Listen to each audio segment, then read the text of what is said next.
Jésus et baptême du Saint-Esprit. Repentance, baptême au nom de Jésus et baptême du Saint-Esprit. Tu le vois également en Élie. La Bible dit que Élie est venu et il a sacrifié le taureau. Et après avoir sacrifié, il a versé de l'eau sur cela jusqu'à ce que ce soit noyé. Et par la suite, le feu est tombé du ciel. Repentance, baptême au nom de Jésus et baptême du Saint-Esprit. C'est tout au travers des Écritures.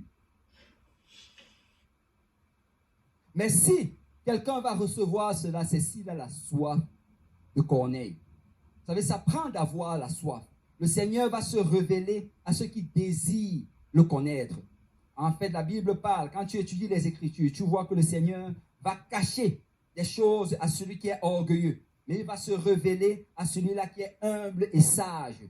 Si tu désires savoir du Seigneur, si tu veux savoir ce que ça prend pour être sauvé, Dieu va ouvrir tes yeux afin que tu comprennes les Écritures. Vous savez, il y a un jeune homme, je parlais avec lui cette semaine. En fait, j'ai commencé l'étude biblique avec lui. C'est l'étude du jeudi dont je parlais tantôt. En fait, le jeune homme, il était venu à l'église de Saint-Michel. Ça fait, je crois que ça fait peut-être 2 ans.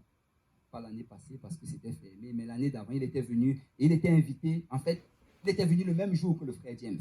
C'était l'ami du frère James. Il s'appelle Brice. Et alors qu'il était venu, ce même jour, on a prêché l'évangile. Le frère James a entendu l'évangile, il a décidé d'obéir. Ce même jour-là, il s'est repenti, il a été baptisé au nom de Jésus-Christ. Et ce jour-là, quand c'est arrivé, son ami qui était avec lui, Brice dont je parle, il était choqué. Il était frustré. Parce qu'il dit que ce n'est pas normal que tu arrives dans une église, on t'invite un jour, et tu arrives le même jour, on te parle de l'évangile, et là tu te fais baptiser dans cette église. Il était tellement choqué par cela qu'il est allé le raconter un peu à gauche et à droite, comme il était offensé. Mais vous savez, par la suite, il a continué sa vie. Et il dit qu'il est arrivé à un endroit, c'est lui qui me faisait le témoignage, il est arrivé à un endroit où il voulait vraiment se rapprocher du Seigneur. Il a commencé à être interpellé. Je viens dire au peuple de Dieu que nous sommes dans un temps comme celui-ci. Nous sommes dans un temps où les gens se réveillent au milieu de la nuit et sont poussés à aller lire leur Bible. Nous sommes dans un temps où des gens cherchent pour trouver quelqu'un qui va leur annoncer cet évangile que nous connaissons. Ne prenons pas ces choses pour acquis. C'est une grande grâce que nous l'avons et nous devons trouver un moyen de la partager aux autres. Et alors il a commencé à chercher. Et il m'expliquait qu'il devenait assidu dans la lecture de la parole. Parce que si tu es assidu dans ces choses, Dieu va te parler. Il était en train de lire le livre des Actes.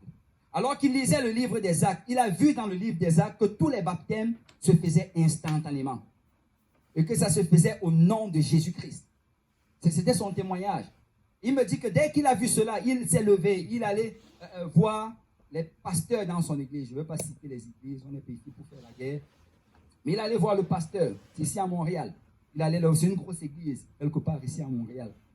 Il allait le voir et il dit, pasteur, je vois dans les Écritures comment les gens se font baptiser. Je veux être baptisé. Et là, le pasteur et les autres anciens, on lui dit, écoute, on a des jours pour le baptême. Il y a déjà des dates qui sont assignées. Suis ces cours-ci et après, quand la date va arriver, tu vas être baptisé. Mais le frère ne voulait rien savoir parce qu'il avait vu dans les Écritures. Amen. Il avait vu écrit dans le livre des Actes. Et la parole de Dieu, alléluia, va toujours prévaloir sur la parole de l'homme.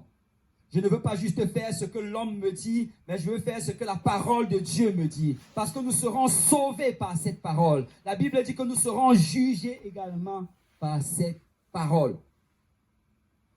Alors, il a essayé de discuter. Mais on lui a très rapidement fait comprendre que c'est comme ça que ça se passe. Et on essayait de lui expliquer, tu sais, tout genre de théologie. Lui ne voulait rien savoir parce que moi, je vois cela dans les Écritures. Je ne sais pas ce que vous expliquez, Moi, je le vois dans les Écritures. Il me disait, j'ai vu l'eunuque éthiopien. Il a dit, voici l'eau dans le désert. Qu'est-ce qui empêche que je sois baptisé?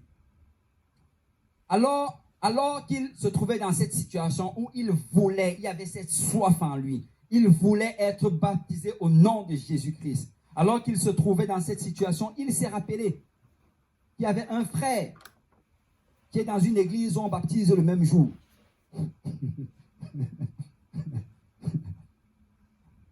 Alors il a contacté le frère. Il a dit, est-ce que dans ton église, on baptise toujours le même jour? Le frère lui dit que oui. Et là, il a dit, je veux être baptisé au nom de Jésus-Christ. Je veux revêtir le nom de Jésus. Et vous savez, il est venu, on l'a baptisé au nom de Jésus-Christ pour le pardon de ses péchés. En sortant de l'eau, le Seigneur l'a rempli du don du Saint-Esprit. Parce que là où il y a la soif, le Seigneur va rencontrer. Si tu désires, le Seigneur va ouvrir tes yeux afin que tu comprennes les Écritures. Ça prend juste d'avoir la soif. Je suis en train de parler de la soif de Corneille. Je suis en train de parler de la soif de quelqu'un qui veut plus de Dieu dans sa vie. De quelqu'un qui est fatigué de la religion. De quelqu'un qui est fatigué, alléluia, de la routine de cette vie. Qui veut juste avoir une relation sincère avec le Seigneur. Et si tu as cette soif, le Seigneur va ouvrir la porte. Dans Actes chapitre 10, au verset 1, la Bible te parle de Corneille. La Bible dit qu'il y avait à Césarée un homme nommé Corneille, centenier dans la cohorte dite italienne. Corneille, c'était le premier non-juif à entrer dans l'église. Et si tu n'es pas juif, tu dois connaître l'histoire de Corneille. Si tu n'es pas juif, tu dois savoir que c'est comme ça que Corneille est entré.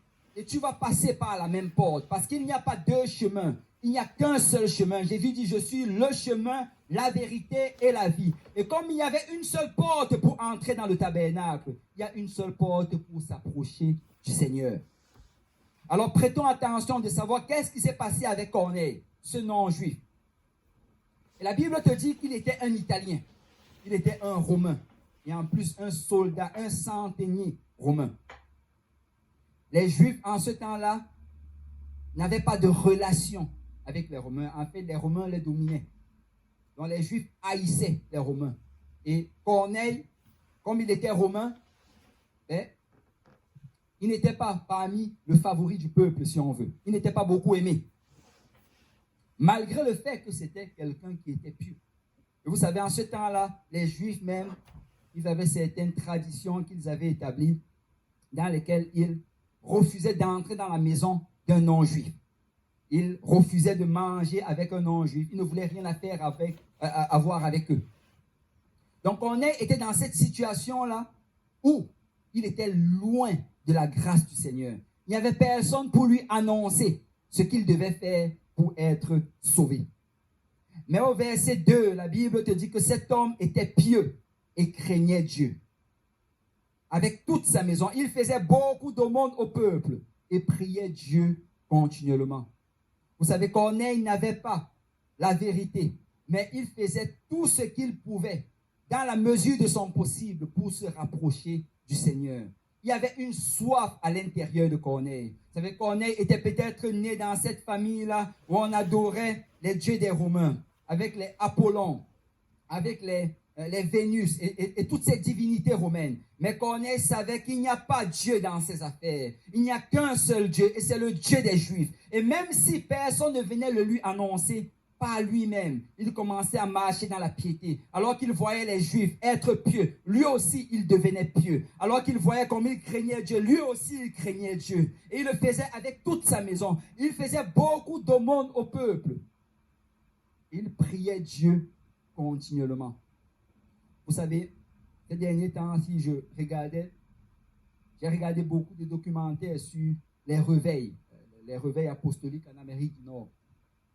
Ou bien même, je vais dire dans les années 1900. Et tu vois que tous les réveils ont toujours commencé avec la prière. Tout réveil commence avec la prière.